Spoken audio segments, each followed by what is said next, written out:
So you've got an IQ Panel 4 or an IQ Panel 4 hub that looks something like this, and you're wanting to start setting it up. Well, a lot of people get a little confused just by removing the backplate.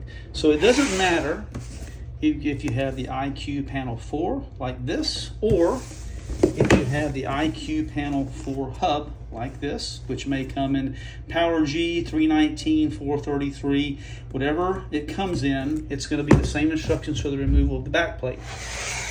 So you will need a fine tip Phillips head, and you'll be loosening that screw on the bottom there. You're not going to remove it, you're just going to loosen the screw. You'll loosen it like this, and it will not come all the way out. Once it lets go pressure, you'll see right there that it bounces in and out a little bit. Okay, that means it's loose. People keep calling looking for tabs or things to move. It's much more simple than that. Simply grab a hold of the bottom of the panel right here, apply a little pressure, and it will pop out. That's all you have to do. Now, as you're installing this backplate, of course, screws against the wall. There's 3 holes there, if you can see those, 1, 2, 3.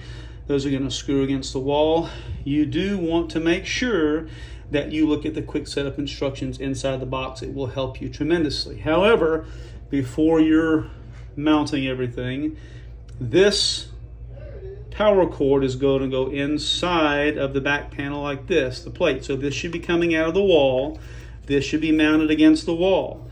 This power cord is going to come through the back of the panel. It's going to screw in, and we'll try to zoom this in so you can see it. Screw in. It's going to plug in, not screw in. It's going to screw in right there. If you have it through the hole like this, then you can literally take your back plate. This will be against the wall. Your back plate is against the wall like that, and you're simply going to push the bottom of the plate down, and it will adhere to the back plate. We hope this helps. A lot of people are just having a little bit of a problem getting this back plate off. You do from the bottom side.